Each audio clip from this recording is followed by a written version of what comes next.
Thank you, Dr. Miguna, for that. It's just requires a bit of a mental shift, but of course I'm here to ask the uncomfortable questions. Thank you very much for your response.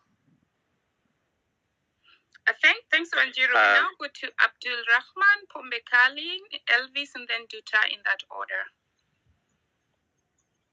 Good evening, Patriots.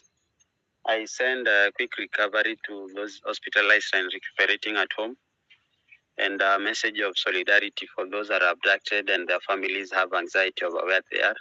And I send sincere condolences, and I pray that their souls rest in peace for those that have been killed by this evil regime. My question revolves around land as a factor of production, industrially and agriculturally. Such a shame that years later, close to 60 years later after independence, we cannot even feed our own population.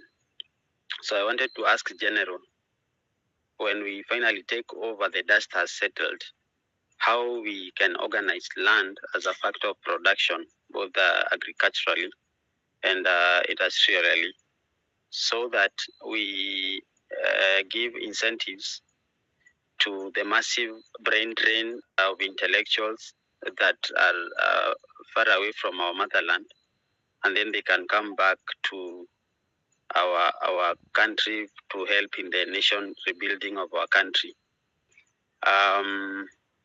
There are so many corporations probably that own land. There are so many private individuals that own land. Do we go to appropriation of land without compensation, or do we compensate for every person through buying willing buyers that have gotten land through buying a willing buyer, willing seller basis? And how is it become owned by the state, so that once the land has been owned by the state, then it can be designated for residents, and the remaining parcel can be set aside for industrial and agricultural production? And what incentives do we give to intellectuals that have been brain drained away from our motherland? There's a study that says, I saw for Nigerians, that in Washington, D.C., the medical doctors that are in Washington of Nigerian descent are way more above than the total number of medical doctors that are in the whole of Nigeria as a state, as a federal state. So what incentives do we give to our intellectuals to come back home to help in the rebuilding, the likes of Marge that are in Germany, Hillary in the US, Elvis in London, and all that? Thank you so much, General. I haven't had a chance to speak to you ever since you came back, but I sent you a message of solidarity in WhatsApp when you were going through tribulations. Welcome and viva. Also, thank you very much. So I want to be very, very clear. No question is uncomfortable, because I think these are legitimate questions. All questions are legitimate. There is no question which is illegitimate. But I want to be crystal clear. We are not prescribing solutions for everything on this space. We are simply giving the way forward for what has to happen now. Now, the details will have to be worked out by the Transitional Authority and the citizens of Kenya. That's the way it should be. It has to be carefully thought through, and the solutions have to come. But one thing I will say must happen. This one, I will bet my everything on. We must create a merit-based society. That's one.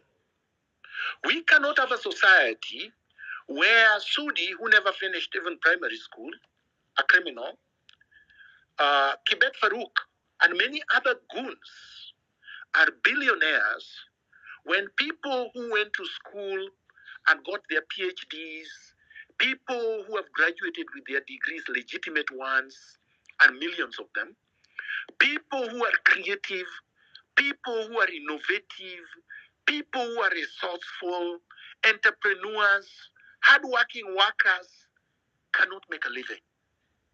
That is an unjust society. That is an unequitable society. That's a society that is rotten. That is a failed state, which is what we have now. So we have to create a merit-based society. And by merit, it has to be from top to bottom.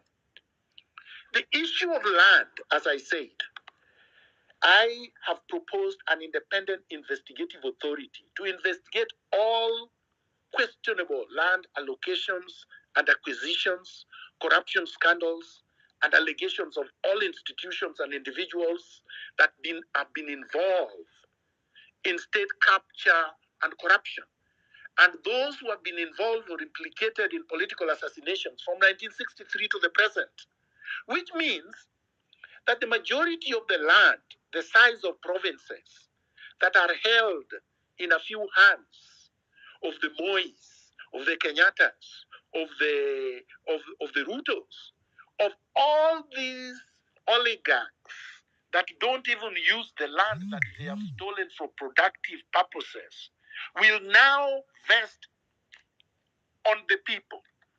State equals the people. Government equals people. So when we say the people, that's what we mean. When we say government, that's what we should mean. When we say state, that's what we should mean. So which means that land as a factor of production will be a reality. Because people will not keep land for speculative purposes. People will not hoard land. People will not grab land. People will not steal land. Titles will be vested on those who have acquired them legitimately, legally. And so it will be a foregone conclusion. Employment is very, very important. You can't have 65% of people unemployed and you are taxing everybody to death, including the unemployed, which is what Ruto is doing. So I don't want to be prescriptive in terms of being micro on everything. But I think we should be at the global level, at the big picture level of the transformative, what Nkrumah called the superstructure. How do we reorganize? How do we transform our political structure so that everything else flowing from it, be it economics, be it social services, be it transportation, be it infrastructure, be it education, be it healthcare, be it whatever, all these things will be done. The doctors who have just trained, the medical doctors who graduated and they have refused to pay, first of all, to complete their internship and to pay as agreed to many years ago through their union, 200 and something thousand, they are paying them 70, they have offered 70,000, and their unions have been bought. These things will have to be addressed. The teachers who graduated from teaching school, teaching training institutions, including universities, and can't be employed. All these things will have to be addressed, because when you have merit, you will only hire people who are qualified, who are going to add value. Not the same way that people like Moses Kuria wake up one day and hire criminals, he himself being a criminal. And he hired the other criminal who was just acquitted because of intervention from State House as a communications director in a ministry, without the job being advertised, without people going through interviews. It's a unilateral decision. It's a one-man rulership, which is not constitutional and not democratic. Thank you so much, Daktari.